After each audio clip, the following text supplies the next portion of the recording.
Aí eu sempre falava pro meu esposo, amor, Miguel é muito obediente, assim, com tudo. Ele nunca desobedeceu a gente, nunca respondeu. Aqui as cartinhas, né, dos coleguinhas. A gente até começou a ler pra ele lá dentro do hospital, sabe? Só que era muita, porque eu acho que tem mais de 5 cartinhas. Essa chuteira chegou na segunda-feira, ainda bem que pelo menos viu a chuteira, sabe? Mas ele nunca usou. Foi muito difícil, porque... Sabendo que ele não ia voltar. Sim, porque nós ficamos morando dentro do hospital. Então, assim, da UTI, a gente... Sim, eles fizeram o possível ali para recuperar a vida do Miguel. A questão foi o antes. Nós chegamos no hospital porque ele já estava, né, há 2, 3 dias com essa febre, mas a febre estava vindo na madrugada. E no primeiro dia, eu dei uma Novalgina e passou, né? Ele não teve mais febre, foi o dia das crianças. Passou o dia bem, assim, sem febre, sem nada. Até passou brincando aqui no videogame dele. E aí, quando foi na madrugada, ele deu febre novamente. Aí, já quando foi no outro dia, na segunda, ele já amanheceu com... ele falava gosto ruim na boca. Como eu também amanheci, eu tinha dado febre na madrugada, eu pensei, pronto, ele tá com Covid e passou Covid para mim também, né? Então vamos logo no médico, porque essa questão dele falar do gosto ruim me preocupou muito também, né? Chegamos lá, ele fez o teste da influenza, eu também fiz. De nós dois deu negativo. E nós fomos liberados para casa. Deu 2 medicações para ele lá, né? Um comprimido. E aí nós viemos embora e eu já vi assim, meio que com aquela indignação, meu Deus, mas não é isso. Não é isso. Na minha cabeça assim, não é isso, mas eu também não imaginava que seria. E aí nós acordamos, aí ele saiu do quarto dele, sentou aqui no sofá. Mamãe, não tô conseguindo andar. Aí vomitando com diarreia, aí nós saímos imediatamente. Isso era as unhas também enroxadas? Isso, na hora que a gente chegou lá, tava assim. Aí a gente já entrou e ele mole, aí nós entramos. Meu esposo foi fazer a ficha, aí a primeira médica que atendeu a gente, eu acho que se fosse ela, tivesse dado continuidade, talvez, né, o Miguel estivesse aqui, porque ela ficou muito preocupada na hora que ela recebeu ali o Miguel. Eu vi a preocupação dela de ir lá falar com as meninas para agilizar o exame, eu acho, ou o soro, não sei. Ela agilizou algo, né? E aí a gente já sentou lá com ele, que até uma foto que tem ele com a camisa aqui. Aí a gente já colocou o soro e já tirou o sangue para fazer os exames, né? Aí ela foi e falou, olha, eu estou com suspeita de miocardite. Se realmente for, ele provavelmente vai ter que ir para UTI. Aí eu falei, doutor, então vamos, assim, né? Já preocupada, porque se for, eu sei que é algo grave, né? Aí ela falou que daqui uns 10 minutos iria acabar o plantão dela, mas que ela passaria para a próxima médica. E isso já me preocupou, né? Tipo assim, mas e aí? A outra médica não viu como é que ele chegou, né? Aí ela veio e conversou comigo até. Ela falou assim, olha, o exame da troponina não deu grandes alterações para que a gente realmente diagnóstico miocardite. Mas eu já solicitei, solicitou um ecocardiograma, fez lá na hora, e amanhã tem que fazer um outro exame. Aí ela veio, já no finalzinho da tarde, aí eu falei, doutora, olha, ele tá todo empolado, ele começou a empolar agora. E tinha começado também, o rostinho assim vermelho, ficou um pouco vermelho, como se fosse uma alergia, isso desceu pro pescoço e parece que desapareceu no corpo. Aí eu fiquei, gente, mas o que é isso? Assim, tudo quadro que ele nunca tinha dado. Aí eu falei com ela olhou, e aí ele deu também uns carocinhos aqui, tipo uns linfonodos, né? Aí ela veio, olhou ele e falou, tá bom. Aí nisso o resultado do Covid saiu como negativo. E aí eu não vi mais essa médica. Que eu achei que ela já ia prescrever mais exames, que ela ia vir depois para falar, olha, eu pensei nisso e nisso, mas não é isso, é aquilo, eu ainda vou investigar. Não, aí mudou o plantão de novo, porque já foi no final do dia. Aí nisso chegou a moça, olha, ele vai ficar internado. Eu já sabia, né? O quadro que ele estava ali, eu já sabia que provavelmente ele ia ficar internado. E aí ela veio, aí eu falei, moça, mas a primeira médica tinha falado para mim que provavelmente ele iria para UTI. Não, só que tá sem vaga na pediatria, então ele vai para o quarto de adulto. Aí eu fico pensando assim, né? Se hoje, né, que eu tenho conhecimento de tudo que aconteceu, que depois eu já fiz pesquisas e tudo, eu jamais teria aceitado sair com meu filho ali do pronto-socorro. Teria batido o pé. Eu só saio daqui depois que me der a vaga, não tem problema. Não tem problema ficar até amanhã. Mas aqui eu estaria junto de um médico, quando sabe? ele vai pro quarto de adulto, né, foi mais um motivo para que ele fosse desassistido? Foi. O médico recebeu ele lá, ninguém. O médico não examinou ele. E ficou à noite. Eu falei com ele. Eu falei, doutor, o senhor não viu meu filho ontem? E eu já estou aqui ali na ouvidoria. Meu filho não está bem. Olha o quadro do meu filho, porque o Miguel já estava molezinho, ele já não conversava. Ele não queria falar, porque ele sentia incômodo aqui. Aí, mas depois eu acabei concluindo a sua ouvidoria e tudo. Eu falei assim, porque, como que pode? A criança entrou, nós entramos ontem, mais ou menos a hora do almoço, e até agora eu não sabia o que meu filho tem e ele não está bem. Eu vou falar com a doutora, assim, assado, olhou ele, eu acredito que seja um quadro viral, mas eu vou discutir com a médica. Aí, quando essa médica chegou, ela já chegou meio que ali com o diagnóstico. Ele tá com quadro viral e gastroenterite. E na hora eu falei para ela, doutora, mas não é o caso de tomar um antibiótico, essa febre dele não cessa, tá muito estranho, meu filho nunca teve uma febre desse jeito. E ele tá com fraqueza, ele não tá conseguindo falar, ele não consegue levantar. Para ir pro banheiro, ele tem que ir na cadeira de rodas.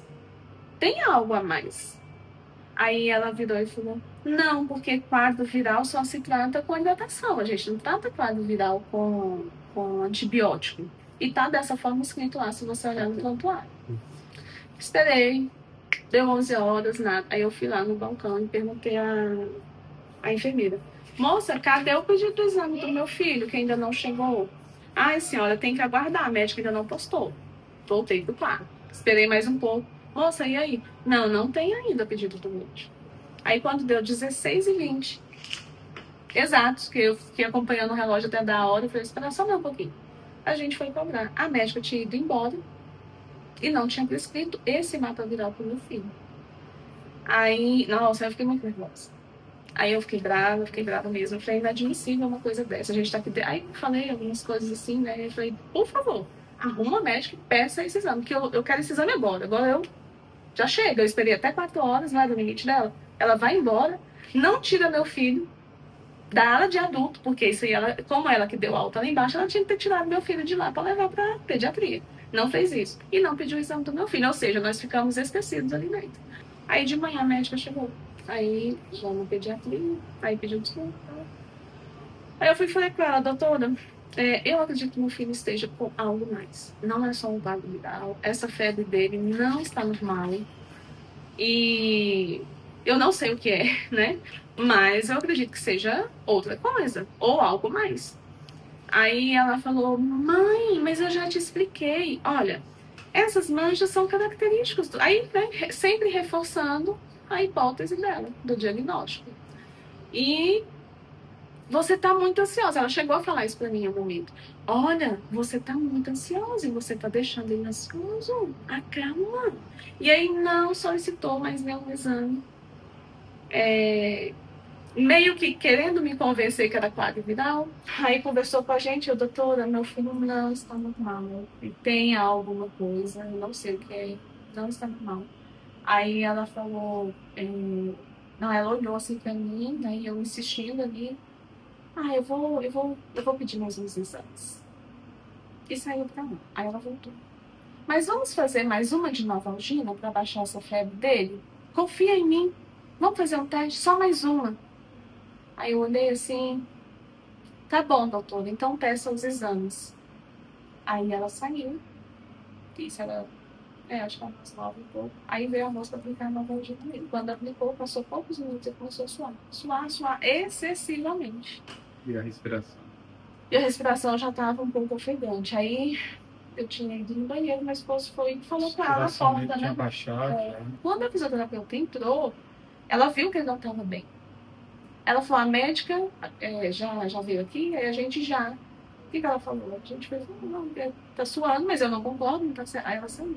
Aí quando ela saiu, eu fui também na porta, vi que as duas estavam conversando, aí eu fui e falei, doutora, a senhora pode vir aqui agora, meu filho não está bem. Aí quando ela aí ele já estava todo roxo. respirando já assim, aí ela já veio, aí já chamou as meninas com oxigênio e tudo, e já arrumou ele para poder levar para UTI. Aí chegando na UTI, a gente percebeu uma certa indignação dos médicos da forma como ele ficou, assim, que não era para ele ter chegado àquele ponto, como se fosse isso. A minha interpretação era essa. Tipo assim, como deixou uma criança chegar nesse ponto? O médico falou pra gente se despedir, né? Se despede, que vai ser entubado, vai ficar consciente. Mas não nessa... chegar na proporção dessa que foi minha óbita, né? É que a gente amava. Eu nunca esqueci. O papai e a mamãe amavam ele incondicionalmente. Eu fui falar com ele, falei, meu filho, fecha seu olhinho. Esquece o que tá acontecendo aqui à sua volta, fecha seu olhinho.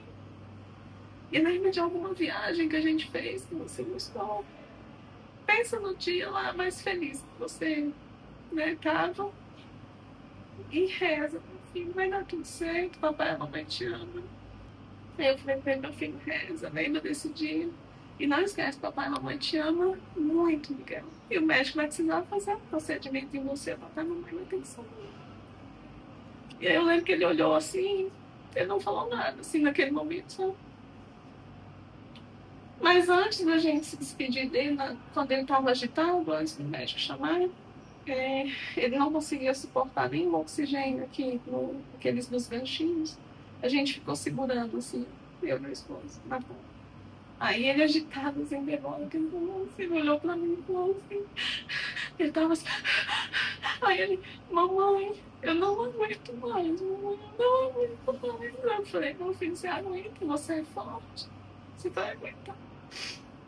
Eu virei as costas, dentro do quarto ainda, eu fiz assim, sabe?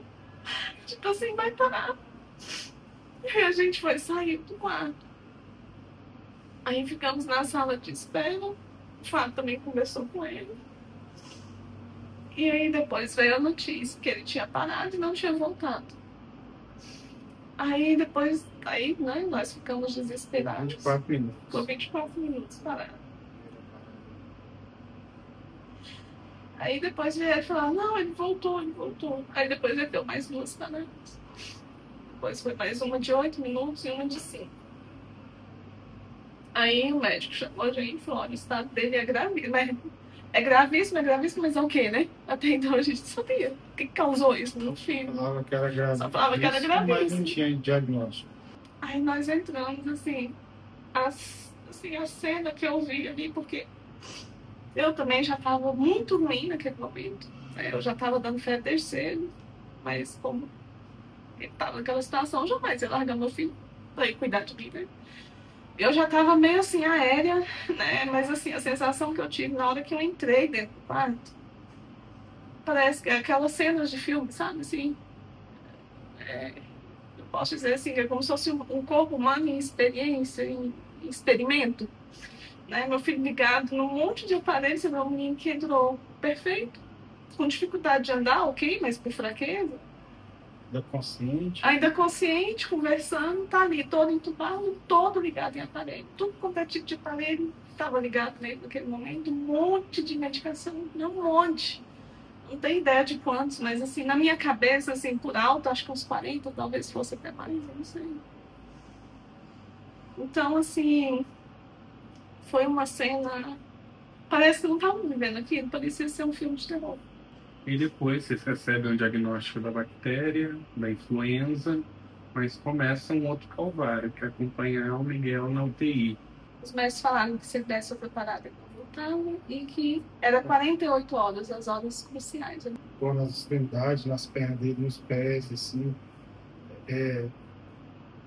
Como diz, foi como se fosse uma queimadura de 3º grau. Aquela pele superficial ali morre.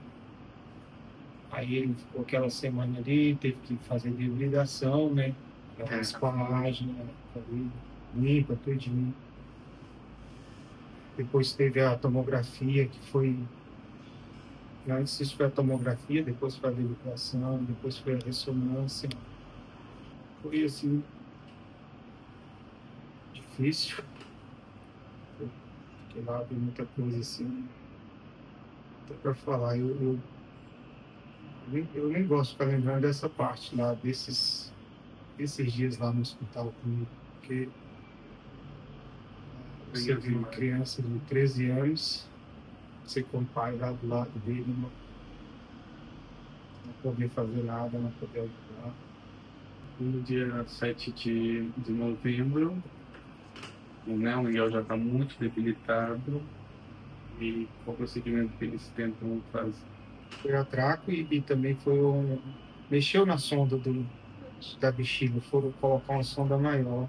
Eu acho que isso que agravou, porque ele teve sangramento depois disso. Perfurou. Teve sangramentos na bexiga. Aí foi o que agravou o quadro dele, acelerou assim. O óbito dele. Aí já não conseguiu mais estabilizar a pressão, a temperatura, os batimentos dele, saturação, tudo alterou. Começou aquela luta de novo. Aí ele deu outro choque. O Miguel falece na madrugada do dia 9. Isso. Deu mais 4 paradas cardíacas. A médica do plantão lá que estava lá, ela conversou com a gente. Olha, provavelmente se der mais uma parada, provavelmente não existe, está muito fraquinho já. E foi, né? Para meia-noite, noite 34, noite 35, por aí. Ele deu mais uma parada aí. Não existiu, não voltou mais. Eu quero justiça para o Miguel. Eu quero porque o Miguel não é só mais um número. O Miguel não é uma estatística para constar em um relatório, para apresentar para os diretores, para apresentar para a sociedade. Meu filho não é só um número. Ele era uma vida, o nosso milagre, o nosso único filho, muito amado, muito querido, não só por nós, por todas as pessoas que cercavam ele, todas as pessoas, todos os amiguinhos. Era um menino que tinha um potencial gigantesco aí para ser o jogador de futebol, que era o sonho dele. E isso me dói, me corta o coração saber que o sonho do meu filho foi ceifado.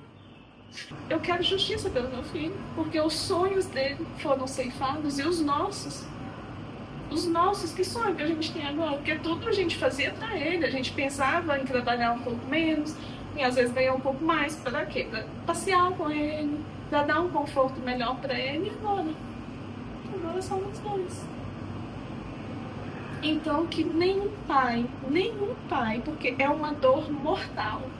A gente só tá aqui vivo porque a gente não tem outra escolha, porque se Deus chegasse e falasse que agora minha filha não quer saber dele, eu quero reencontrar meu filho. Eu queria ter meu filho aqui, sabe, eu sinto saudade dele falar mamãe, ele chamava a gente papai e mamãe ainda, vovô e vovó, tio, dindim, muito carinhoso. Então assim, eu sinto saudade dele chamar mamãe, tá tudo bem? Nós morremos compartilhando nosso filho, sabe, a gente tá aqui sobrevivendo, a gente não conseguiu voltar a trabalhar ainda. Eu fico pensando assim, tudo me lembra ele. Então que nenhum pai passe pela dor que nós passamos e estamos passando, porque agora isso aqui é eterno, é até a gente morrer. E que nenhuma criança passe pelo que a gente passou, sabe? Talvez o medo, o desespero de olhar pra gente igual quando a gente despediu dele. Eles olham pra gente e não falam nada. Eu imagino que eles sabiam que o quadro dele estava muito grave. O Miguel era um menino muito inteligente, sabe? Eu tenho certeza. Ele sabia, ele sentia que era algo muito grave.